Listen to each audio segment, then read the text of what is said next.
Hindi ka nagkukulang kailanman, pag-ibig mo'y wagas.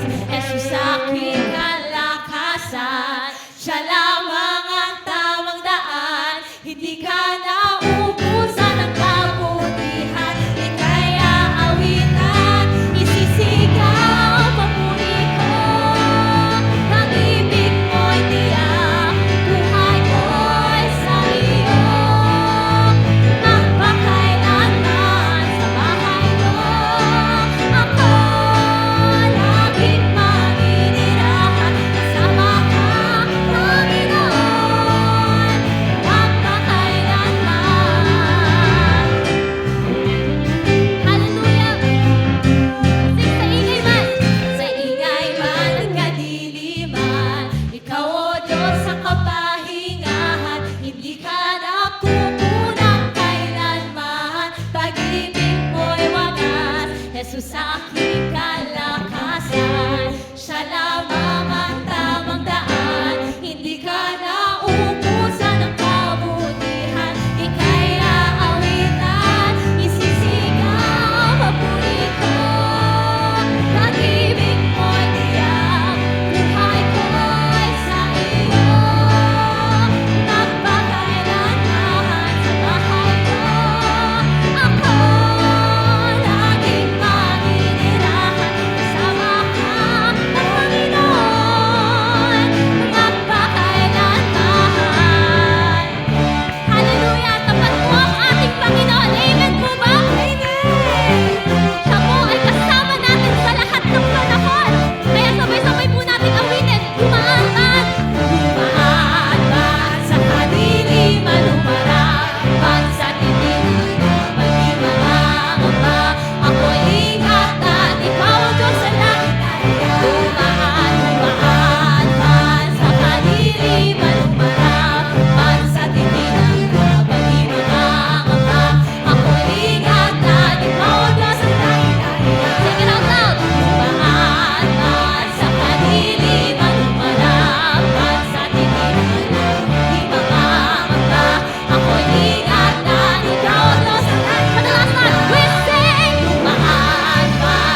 kabutihan ninyo, Panginoon, ay magpakailanman, Father, sa lahat ng panahon. God, ikaw po ang aming kasama at ang iyong pag-ibig, Panginoon, ay tunay, Father, at tiyak sa buhay namin. Maraming salamat po sa lahat. And this is all we pray in Jesus' name.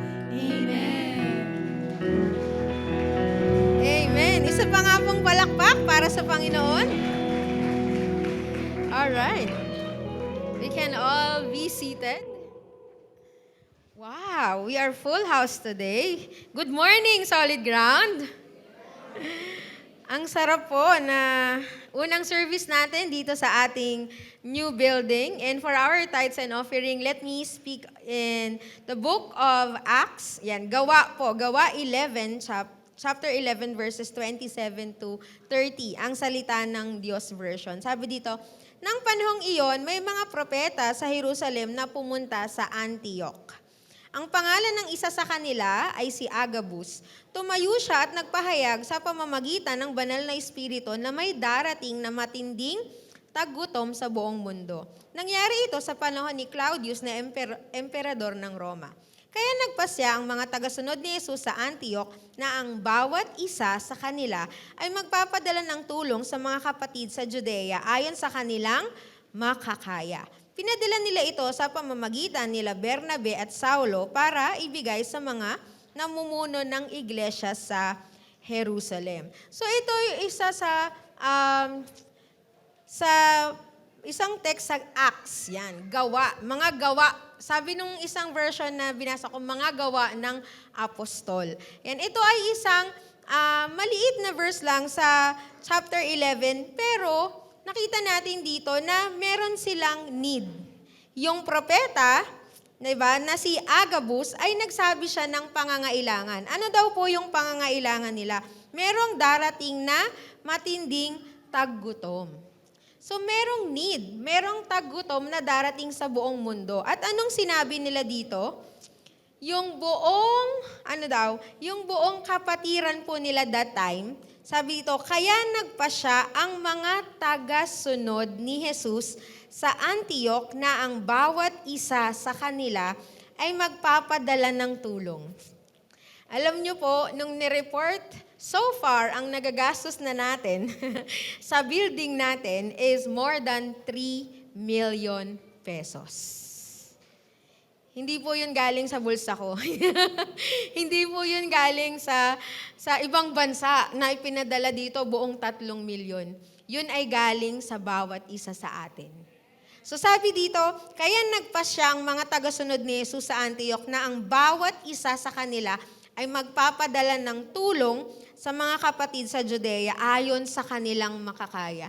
Lahat po tayo ay nagbibigay ayon sa ating makakaya. Let's give generously. Sabi sa NLT, verse 29, so the believers in Antioch decided to send relief to the brothers and sisters in Judea, everyone giving as much as they could. So kung may isusulat siguro tayo, the believers in BF Homes, North Caloocan, decided to send relief to the Solid Ground Christian Church building. Everyone is giving as much as they could. Nakita natin pa yung need. Tumingala nga po tayo lahat. Yan, ang laki ng need. Nakita niyo po lahat? Alright? So, tayo po, nakita niyo din yung sahig. Tingin po kayo sa baba. Ang dami din pong need, di ba? Sa kaliwa at sa kanan. Oh, nakita niyo po yung sa kanan ko? May saksakan po, pero walang TV. Sa kaliwa din po, may saksakan, walang TV. Ano po yung hawak niyo? Papel. ng lyrics. Nakita natin yung need. There's a need. So let's feel the need. Let's give as much as we could. Right? At ang balik naman po nun, ang pagpapala naman sa atin ng Panginoon. Alam niyo po, testimony, yung supplier natin ng aircon, wala pong tubo. Sa totoo lang. Walang tubo. Sabi nga ni Kuya Ras, yung supplier niya na malaki yan, hindi kayang tapatan yung presyo. Bakit? Kasi sagad, walang tubo. Pero alam niyo po yung testimony nila, simula nung binigay nila yung aircon sa presyo na na walang tubo, alam niyo po, dumagsa ang kliyente nila. So please, please, please, let's give as much as we could, and the Lord will bring it to you 100-fold. So let's all stand up and let's pray for today. Lord, we thank you for your word, Panginoon. Salamat because you have again reminded us that as believers, Panginoon, we should give as much as we could if there's a need. Lord, salamat sa pagpuno ng mga pangangailangan namin. Sa araw-araw naming buhay, Panginoon, salamat dahil pinupunuan mo, Lord, yung basic needs namin. You even give what we want, Panginoon. Even our wants, Panginoon. Even yung mga luho na namin, Panginoon, ibinibigay mo ito sa amin. Lord, I pray, Father, that you may find us faithful and generous in giving, Lord. I pray, Panginoon, na pagpalain mo ang bawat isa na ginagamit mo, Panginoon, sa ministry na ito. Lord, pagpalain mo ang puso namin na handang magbigay at ang kamay namin na bukas sa pagbibigay sa inyo. Salamat, Panginoon, and this we ask in Jesus' name. Amen. Our designated giving, the red, is for our tithes. That's a 10% of what we have received from the Lord. Let's be faithful. The blue is for special project. White is for benevolence and mission. Brown is for our building project. Nandito na tayo, tuloy-tuloy na natin. Let's bring it to completion. Salamat po. God bless you all. Let's all give to the Lord.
Blessed Sunday, everyone. Can we give God a hands of praise?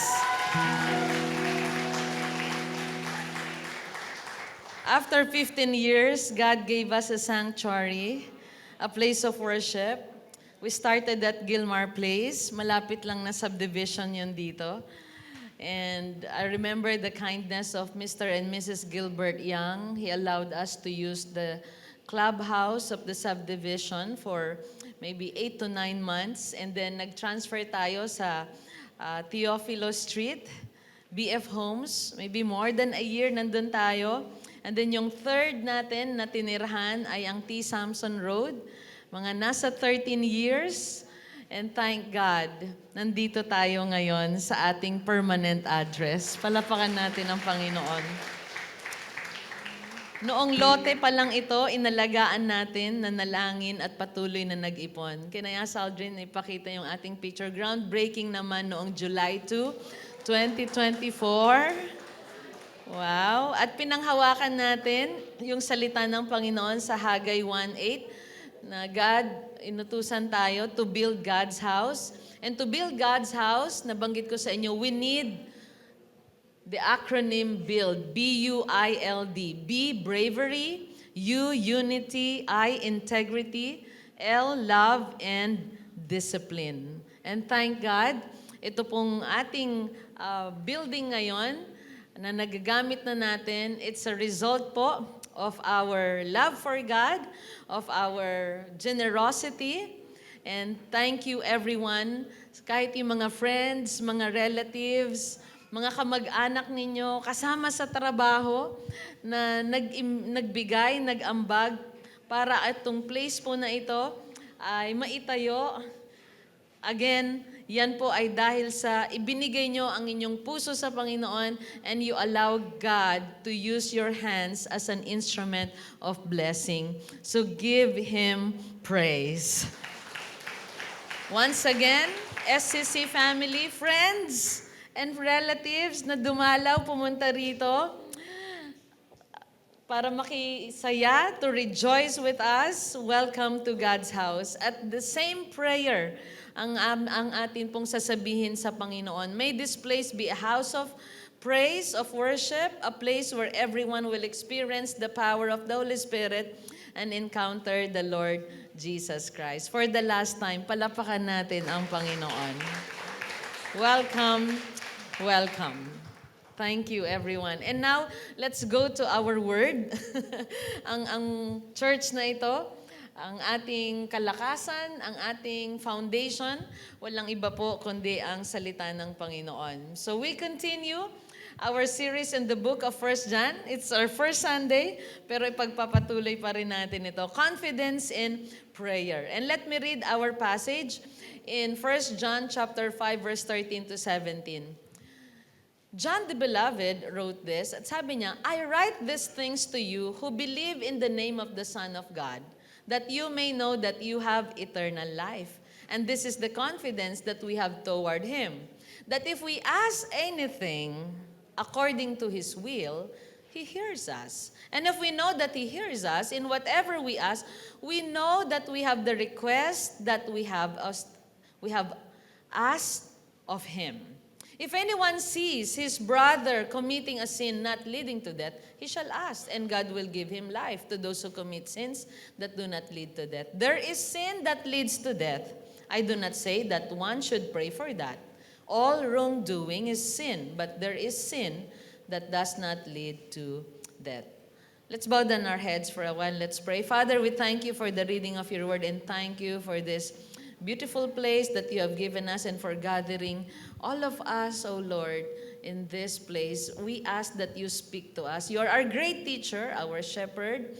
Lord, you know each person in this room. Kausapin niyo po kami, Panginoon, at maging malalim ang aming relationship and fellowship with you. In Jesus' name, everyone say, Amen. Okay, why John wrote to the believers? Why John wrote to the believers? To remind them of the assurance of their salvation. Okay, let's read our passage. Balikan natin. 1 John verse 13. I write these things to you who believe in the name of the Son of God, that you may know that you have eternal life. Know here means to have perfect knowledge. Just to get the idea, let me use the know dito sa example na ito. Okay, when a basketball player walks in this room, like, sinong basketball player ang kilala nyo? Stephen Curry? Okay, yung pinaka-recent na nanalo, who? Jaylen Brown. Okay? You know him, right? You can recite his statistics, points, and the name of his teammates. Sino mga teammates ni Jaylen Brown? Pwede mong masabi, hey, Jaylen Brown, how's Jason? Alright, sino pa? How's Al?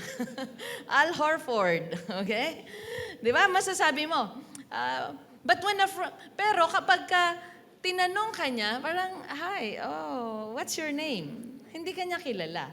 You know him, but he doesn't know you. Hindi yan yung know na ibig sabihin dito. That's not what it means. So kapag may lumakad dito na friend mo, a friend of yours, or na-encounter mo somewhere, walks in this room, at least may pagkakilala ka sa kanya. May pagkakaalam ka sa kanya. Diba? Masasabi mo na, kapag ang kaibigan mo, dumating ba, Brother Roland, Lan, hi. At anong pag-uusapan namin? Yung mga, nagkita kami nag-coffee, nag-shabu-shabu ng food sa bahay nila. Not the other shabu-shabu, okay? We are recorded. Okay, ano pa? Yung mga pinuntahan naming lugar, nag-LU, nag-La Union. Because I know him, his family, and he knows me. Okay? Yun yung ibig sabihin ng know dyan. We can talk about life, food, places na napuntahan namin, kasi magkakilala kayo. Dumalaw dito si Mommy Edith this week, at saka si Daddy Jose. Yung ating 1 year pa lang na senior citizens na married, kasal. Wow. In love pa rin po ba?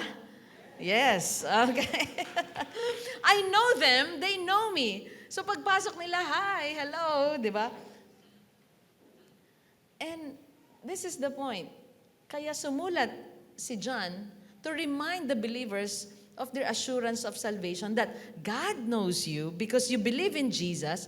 Jesus knows you, He knows your name, and your name is written in the book of life in heaven. So when He comes, or when we go to heaven, hindi niya sasabihin, who are you? No. I know you. Sasabihin mo rin, oh, you are Jesus, the one who saved me. You are my Savior. Yun yung ibig sabihin niya dito. I write these things to you who believe in the name of the Son of God, that you may know that you have eternal life.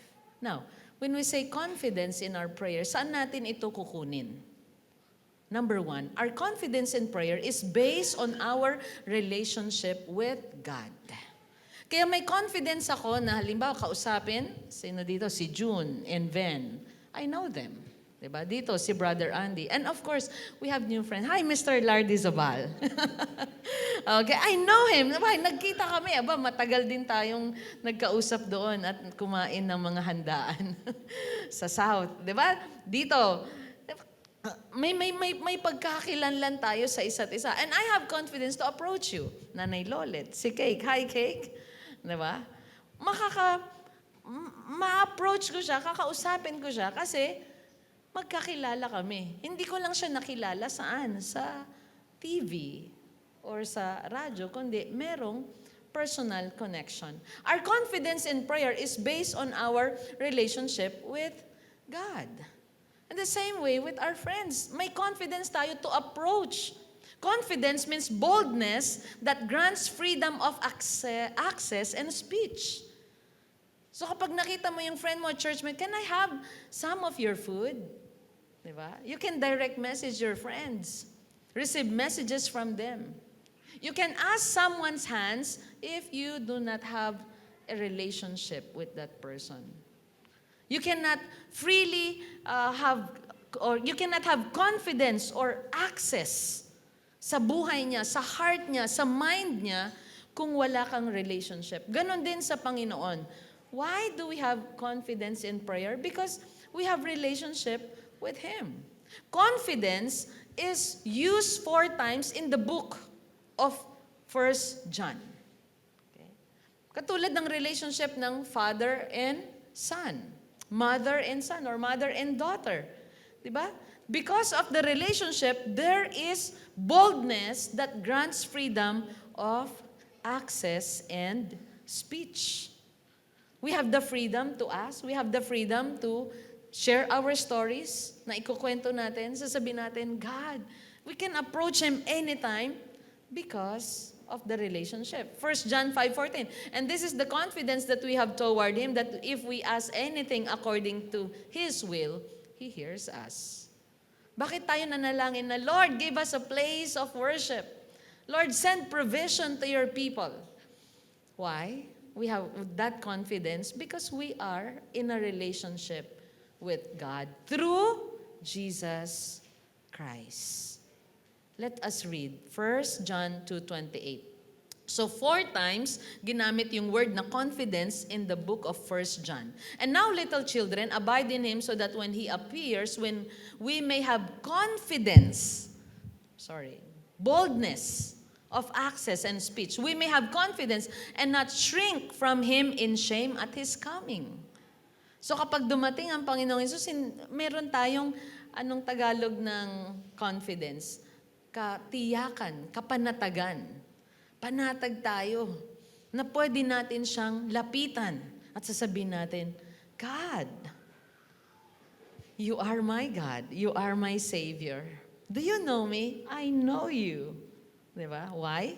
Because you believe in His Son, Jesus Christ, our Savior. Ang sabi dito, we may have confidence and not shrink from Him in shame at His coming.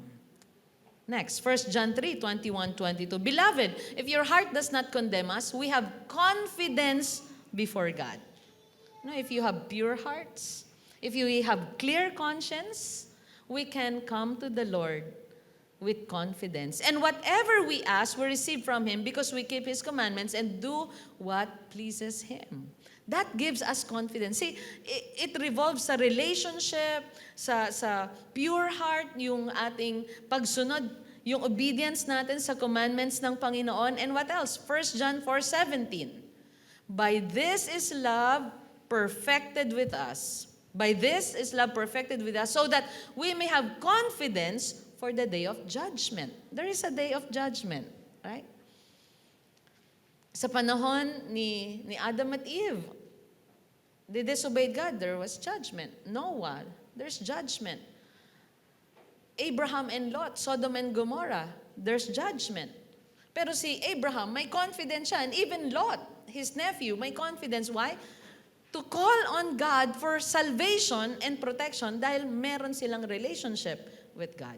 Confidence for the day of judgment. Because as He is, so also are we in this world. So how to have a good relationship with God? Then we have confidence in prayer. Who is the key? Jesus is the key to be right with God. Para meron tayong confidence, we need the Lord Jesus Christ. Kaya kanina yung inawit natin, pinagdiriwang namin ang tagumpay mo sa krus. Di ba? Pinagdiriwang ka namin, oh Jesus. We always celebrate Jesus because of what He has done. Because of Him, we have the right relationship with God. And Jesus is the key to be right with God. Amen? Sino rito may dalang susi? Ay, nasanay ako. I'm looking for the screen. I'm sorry. It's here. Okay? Baka naman po may sobra kayong screen dyan. Sorry. Sa lumang church, nandito yung screen. Ito. Hinahanap ko yung picture. Okay? Andyan na ba yung key? Okay. Meron na ba kayong mga susi na dala? Okay? May mga susi tayo. Recently, gusto ko rin pong i-testify, nung ginawa yung mga doors, may mga susi na sinorender sa amin. Sabi ko, wow, ang daming susi nito ah. Tapos, we have our house sa Australia, may mga susi kami. So, isang lanyard ulit yon. And then, nagpa-renovate po kami dahil sa biyaya ng Panginoon, we're able to purchase po yung aming dream home ni Chris. Dito rin po, malapit. And then, ang daming susi na natanggap. So, nag-label po ako, inayos ko. Tapos tuwing aalis, talagang kailangan dala-dala mo yung susi dahil ano pong nangyayari kapag hindi ko dala? Anong nangyayari? Pagbaba mo ng sasakyan mo, tapos wala kang dalang susi ng bahay mo, anong nangyayari sa'yo? What happens to you? Wala kang confidence na humakbang ulit. Alright? Paatras ka. Saan ko naiwan yung susi? Hahanapin mo. So may confidence ako kapag dala ko yung susi, pero pag wala, aatras ako kahit sarili kong bahay. Babalikan ko, hahanapin ko kung saan ko naiwan yung susi. So please check if you have your keys. Baka mamaya, pag uwi mo, wala kang susi ng bahay. And then, babalik ka rito. Sabihin mo, naiwan ko ba yung susi sa church? Pag naiwan nyo po, amin na lang ha. Okay. Just kidding. Jesus is the key to be right with God. Our confidence in prayer is based on our relationship with Him. 1 John 5:11-12. And this is the testimony that God gave us eternal life, and this life is in His Son. Whoever has the Son has life. Whoever does not have the Son of God does not have life. That is the truth, and that is crystal clear message from the Lord. If we do not have the Lord Jesus Christ, we do not have life, we do not have relationship with the Father. Jesus is the key to be right with God. Can we give Him praise? 2 Corinthians 5:21. For our sake, He made Him to be sin who knew no sin, so that in Him we might become the righteousness of God.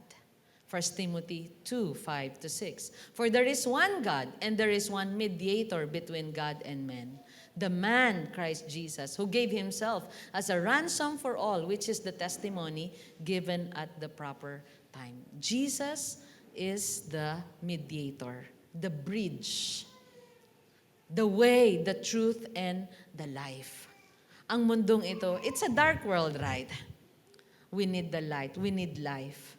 And life comes from God alone. And the gift na binigay sa atin, there is one mediator between God and men. And His name is Jesus. Evaluate ourselves today. Am I right with God? Is my relationship with Him alive? Okay. Am I continuing in my walk with God? Hebrews 4:15 and 16, for we do not have a high priest who is unable to sympathize with our weaknesses, but one who in every respect has been tempted as we are, yet without sin. Let us then with confidence draw near to the throne of grace that we may receive mercy and find grace to help in time of need. All priests sa panahon nila Moses, they all died, nangamatay. But Jesus is our high priest forever. And I will never forget. Alam nyo, kapag namamatay ang high priest, napapalitan. At sasabihin natin, sinong magtutuloy? Kailangan may high priest ulit. Pero si Jesus, no. He lives forever. He is seated at the right hand of the Father. And I will never forget, noong pandemic, we have our dentist. Okay, at sabi ko sa kanya, tuwing bibisita, Doc, magpalakas ka ha. Kasi yung project mo sa akin, parang aabutin ng 2 years or 3 years. Kapag nawala ka, parang ayoko nang maghanap pa or mamumroblema ako eh. Parang ganun sa project. Kailangan matapos. Di ba ang sarap na may proyekto ka may project sa yung isang tao, matapos niya, 2 or 3 years. So every time magkakita kami, are you sick, Doc? Or are you in health? Are you healthy? Kasi ganun eh, may confidence ka pag malakas siya. Na okay, ito yung gumagawa sa mga problema sa ngipin ko or sa health ko at kailangan healthy siya lagi. Sa panahon ng Old Testament, ang mga priest palit ng palit. Pero nung dumating ang Panginoong Jesus Christ, He is our priest. Hindi ka mag-aalala na hindi matatapos ang buhay mo na merong tagumpay because He lives forever. He is our mediator. Amen. Tayo nga, pag sa bansa, naku, mapapalitan na naman ng leader, mapapalitan na naman ng mangunguna. Meron tayong kaba sa economy natin, sa mangyayari sa future, kasi palit ng palit. But Jesus is permanent and forever. He lives forever. Amen? Next, God hears the prayers of the righteous. 1 Peter 3:12. For the eyes of the Lord are on the righteous, and His ears are open to their prayer. But the face of the Lord is against those who do evil. So if you have prayers, wait for God's timing.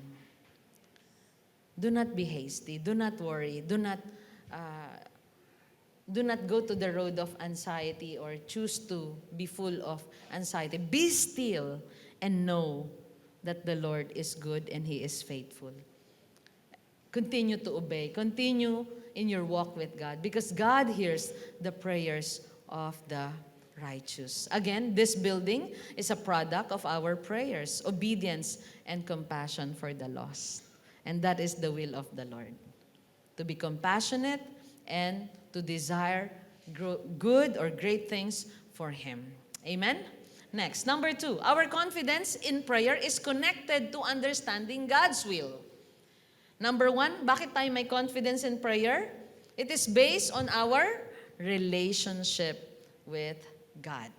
And we can have right relationship with God through Jesus Christ. Number 2, our confidence in prayer is connected to understanding God's will. 1 John 5:14, and this is the confidence that we have toward Him. And if we ask anything according to His will, He hears us. This verse does not mean I will ask anything I want, even if. It's all about the distraction of many people or what. Hindi yun ang ibig sabihin niya. No. Okay? But according to His will. The question now is, what is God's will? What is God's revealed will? If we will read the Bible, Ang daming God's will. Kaya it takes a lifetime, hindi pa natin yata makatatapos na alamin ang kalooban ng Panginoon. What is God's will? What is His will for me? Now, let me just give you 3. First, all will come to repentance. So when you pray for your friends, for your loved ones, that Lord, I pray that they will love you, that they will honor you in their lives, then that is God's will. And God will answer that. May mga prayers tayo na sinagot na niya, and maybe may mga prayers tayo, God will answer kahit nasa heaven na tayo. I remember Daddy Boy. Do you know Daddy Boy? Andito ba si Ira Gilbuena family, Del Rosario? Daddy Boy. Ayan, si Ira. Na-post niya one time yung picture nila ni Daddy Boy. Okay. He's with the Lord already. Alam niyo, pagkausap ko si Daddy Boy noon, sabi niya gano'n, ang prayer ko talaga yung family ko, mahalin nila ang Panginoon or makakilala sila sa Lord or bumalik sila sa Panginoon. Wala na si Daddy Boy. Yung mga plants na nakikita nyo sa ilang paligid po natin, galing yun sa Kanya. Now, sino dito yung mga mahal sa buhay ni Daddy Boy? Taas nyo ang kamay ninyo. Relatives of Daddy Boy. Come on, raise your hands. Higher, higher, higher. You are answer to Daddy Boy's prayer. Palapakan natin. See, mula dito, merong relative si Daddy Boy. Okay? Sinagot ng Lord ang panalangin niya. May mga panalangin tayo na kahit wala na tayo ay sasagutin ng Panginoon because of our relationship with the Lord Jesus Christ. Don't stop praying. Praise God. Okay. Huwag po tayong mapagod na ipanalangin ang ating mga mahal sa buhay. Minsan, di mo alam, kailan kaya ito pagpapalain, Lord? Kailan kaya mababago? Kahit ang ating bansa, even for prayers for our nation. Di ba?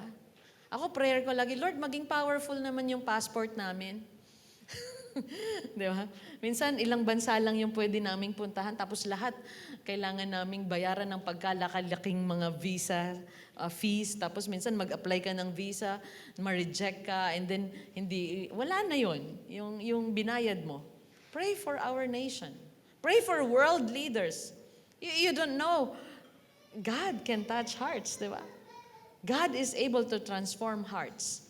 And He will answer our prayers. Kahit wala na tayo. Kahit nasa heaven na tayo. All will come to repentance is God's will. Okay? Next.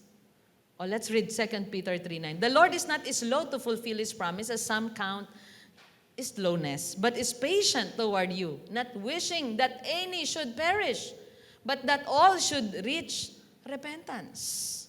Okay? Yan ang kalooban ng Panginoon. Letter B, what is God's will? For believers to be sanctified.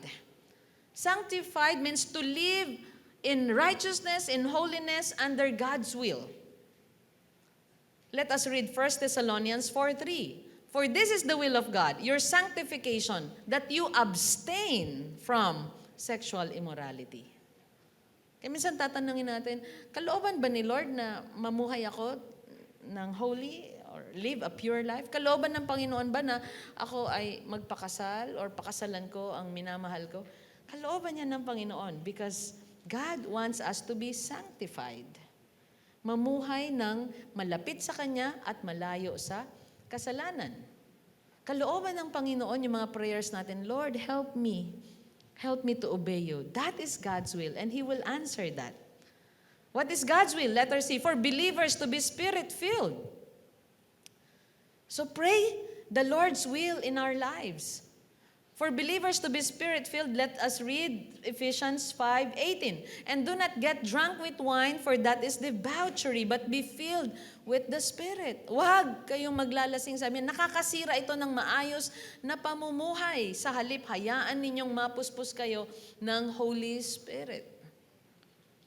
Sa ating devotion nitong nakaraan sa Proverbs, anong tinuro ng nanay ni Lemuel sa kanya? Sabi niya, do not waste your strength. Do not waste your resources, your efforts on things that will ruin you. Huwag natin sayangin ang lakas natin, ang panahon natin, ang lahat ng meron tayo, our resources, on things that could ruin us. That is God's will. When we say, Lord, help me. I want to overcome this struggle. I want to overcome this addiction. I want to overcome this emotion. I want to be filled with your Holy Spirit.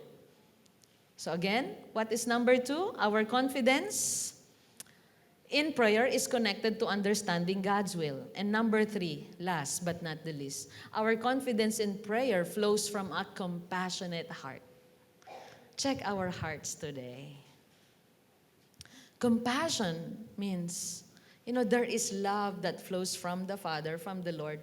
And gusto rin natin na ang isang tao ay makaranas ng pag-ibig ng Panginoon. Makalaya siya, magtagumpay siya. Do you pray for your friends that they will succeed in life? To be victorious? I want to see our young people. Nakita niyo yung mga creative arts department natin kanina na nag-welcome sa atin? Did they smile ng sweet? Palapan natin ang Panginoon. Sige. Alright. I want to see them walk on the aisle and receive their graduation certificates. Walk on the aisle and marry someone. Okay, so sino ba yung nagsabi dito? Pastor, parang ang sarap ikasal dito Wow, sino kayang ikakasal dito? Patapos mo na yung kisame. Okay. Sabi nga, parang ang sarap ikasal dito. Pwede. Okay? Our confidence in prayer flows from a compassionate heart. Bakit mo ipapanalangin na magtagumpay siya? Kasi mahal mo siya eh. Diba? If you love someone, you will pray for his or her success. Ang mga seniors, by the way, bakit parang youth nandito and the senior citizens are here? May nahalo ditong youth. Our seniors, di ba? Anong prayer natin sa kanila? Lord, hindi po sila mahirapan sa pagtanda nila. Ma-enjoy pa rin po nila ang mga pork, ang mga shrimp, ang mga beef, coffee, or lahat ng mga bagay na ma-enjoy nila. Ang kanilang mga apo, makita po nila na makapaglakad, makagraduate, makatapos. Yun ang prayer natin sa kanila. Why? That's love. That's compassion. And Lord, makita namin tong place na to, may mga bata na ma-feed kami, may mga tao matulungan sa kanilang health. Di ba? Why? That is compassion. Now, our confidence in prayer flows from a compassionate heart. 1 John 5:16. If anyone sees his brother committing a sin not leading to death, he shall ask. And God will give him life.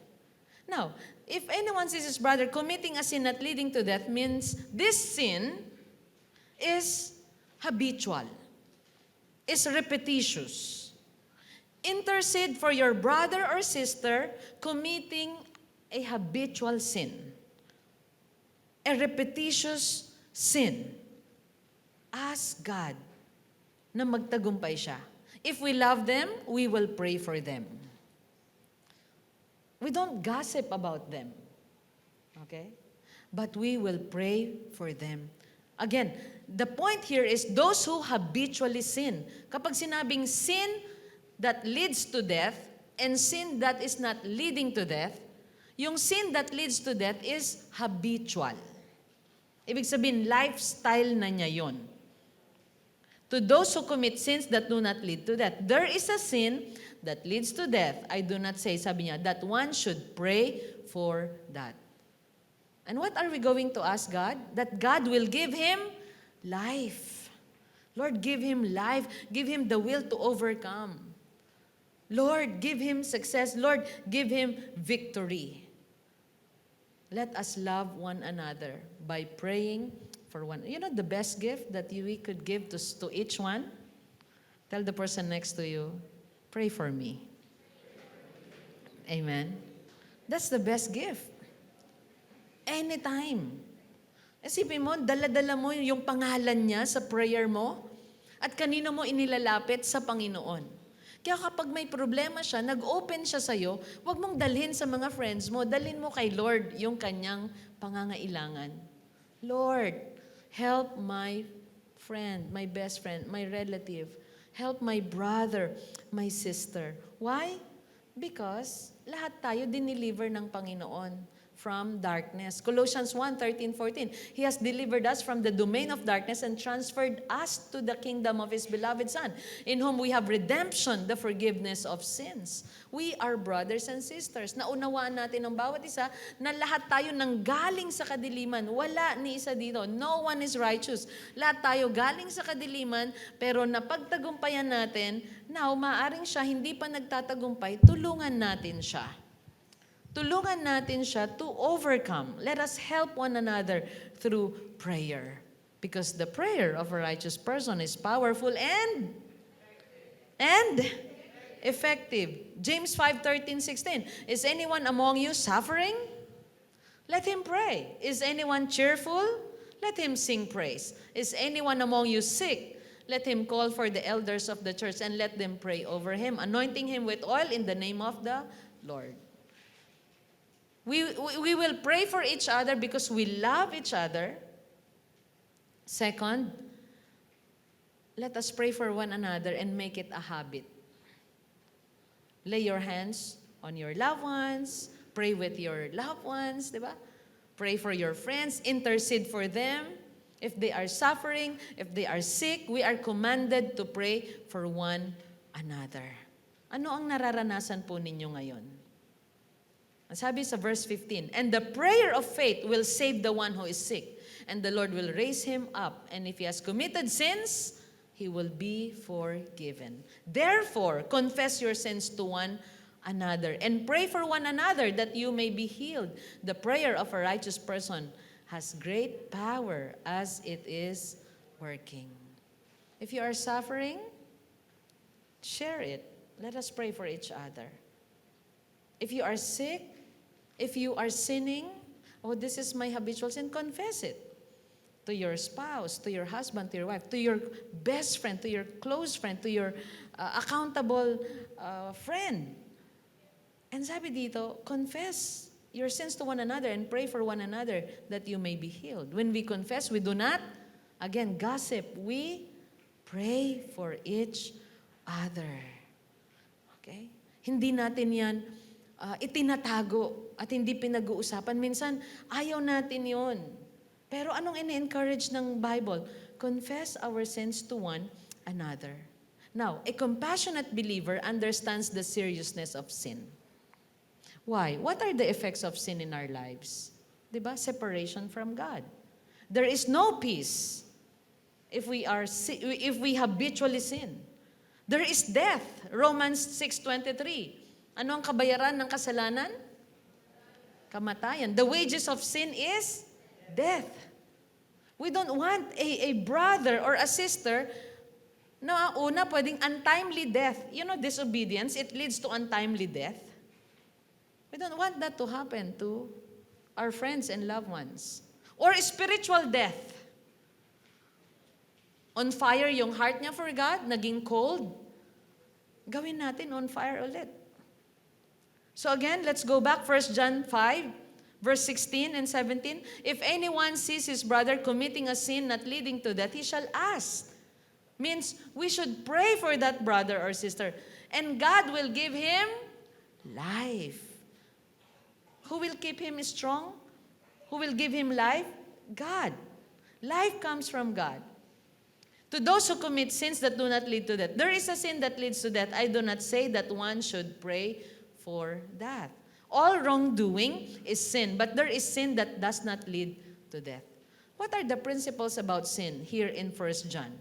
First, we should talk to God about our sins. Dapat kinakausap natin ng Panginoon about our sin. Lord, this is my sin and I want to overcome it. Sa youth, overcome the sins of your youth. What are the sins of our youth? Uncontrolled emotions. What else? The lust of the flesh. Sins of our youth yan. Teenage pregnancy in our nation, di ba? The statistics is so high. Control. If it's not time, di ba? Live a life that is, we live a life with purity. Sa mga kabataan dito, di ba, we have what we call purity ring. We commit our lives to the Lord. And until the Lord will give us someone to love, to care for, and feed. Ano pa? Principles about sin. Talk to God about the sin in the lives of our brothers and sisters. We don't talk about the sins of our brothers and sisters with other people. We talk to God. Lord, help my brother and sister. Okay. He or she is into what? Into this kind of sin. Into this kind of addiction. Into this kind. Kay Lord mo sabihin, tulungan mo siya, Panginoon. Makalaya po siya. I love him, I love her, and I want this person to be victorious in life. Tapos yung palang pinagpipray mo, yun palang ireregalo sa'yo ni Lord, di ba? Pwede. Ano pa? God alone can forgive and cleanse our hearts, make our conscience clear, and give us new life. God alone can transform our hearts. So we should talk to God about our sin, about the sins of our brothers and sisters. And do not use this verse to identify, these are the sins that I am going to do because these sins will not lead to death. And these are the sins that I will, I will eliminate in my life because this will lead me to death. No. The Bible will not teach us to be deceptive. Amen? The Bible will teach us, the Spirit of truth will teach us to live a life that is pleasing to the Lord. Did we learn something today? For our group sharing, later, spend time with each other. Maybe 5 to 10 minutes. Okay? This is what we do. We share our lives with one another. Amen. We get to know one another. We build new friends. We create, may mga old friends po tayo. Pero sa church, we make new friends, right? By the way, yung first and second service, nagkita-kita ngayon, ano? At yung mga friends, meron po tayo galing from Cavite, sila na Nanay Sita and Tyrick. Gino, si Melvin, taga Deparo. Thank you. Sino pa? Mga galing South? Yes, thank you for coming. Palapakan natin sila. Wow. Nakaka-bless, alam niyo, pag dinadalaw tayo ng mga taga-South. Kasi pag sinabing North, layo dyan. Diba? Tayo, lalo nasa North, Caloocan po tayo. Thank you for coming. Let us spend time with each other. Siguro, if you feel comfortable, yung kasama po ninyong nag-invite ang makasharing ninyo, wala pong problema. But let us examine ourselves under the powerful Word of God. And here are the questions I want you to answer. Upang mapalakas pa natin, we are commanded to encourage one another, right? Do not give up meeting together. First question, are you in right standing with God? Let's be honest. If it's not, I'm not, and do not condemn one another, but be compassionate with one another. You know what? Sabi mo, I am not in right standing with God. I struggle. And I need prayers today. Ngayon, if you are in the right standing with God, yes, I'm serving Him and I want to be a blessing to others. Continue to be strong, be immovable. Do you seek to know the will of God? Nag-e-effort ka ba na alamin ang kalooban niya? Talagang gusto ko malaman ang will ng Panginoon through His Word. And how are you addressing your sin? If you are struggling with a certain sin, sabi mo, how are you addressing that sin? Nag-struggle ako sa isang addiction at you know what? My wife is helping me. Testify. Testify natin para matuto yung isang tao na, yan palang magandang gawin. Or kaya noon, alam mo noon, nag-struggle ako sa substance abuse. At ito ang ginawa ko. In-address ko first by confessing it to my family and then they helped me and then they prayed for me. That's it. How are you addressing if it's present? Or past sin na nag-struggle ka.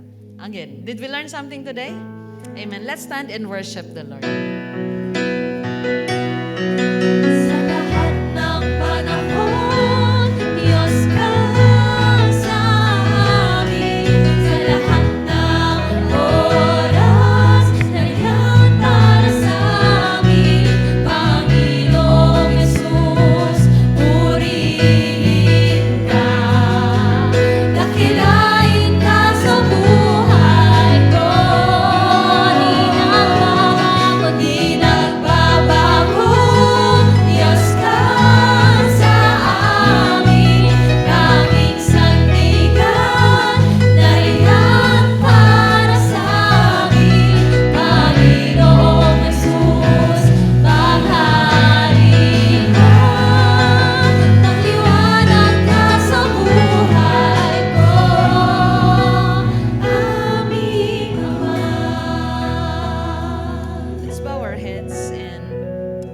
to the Lord with a humble heart. Father, thank you for speaking to us through your word. We want to be right with you, right standing with you. Lord, give us a pure heart. Make our hearts faithful to you. Cleanse us. Forgive our sins, Lord. You alone can transform us and make our hearts, our faith immovable. Help us to know your will. Help us to understand your will and obey you. Oh God, no matter what the world tries to offer, counter offer, help us to obey your will. Holy Spirit, empower us. Empower us to glorify your name in everything that we are going to do, to say, to plan, Panginoon, sa aming buhay. You alone can help us to overcome all our sins. Lord, bigyan niyo kami ng tagumpay laban sa kaaway na walang ibang gustong gawin kundi wasakin kami, sirain ang aming buhay. Nais namin, ikaw lang ang mapapurihan sa amin. Lord, I thank you for everyone who came. You know each person. Maring ako, hindi ko sila kilala, but you know each one of us today. I pray, give them success, give them victory. Lord, victory over the enemy, over anxiety, over all the struggles that they are facing today. And give them peace and contentment and pure joy that is not dependent on what is going on around them, but peace and joy that is anchored in you, in your promises, in your presence alone. Thank you so much for what you have done today. You alone are the center of our lives, and all glory belongs to you. In Jesus' name we pray. Everyone say, Amen. Give Jesus a hands of praise.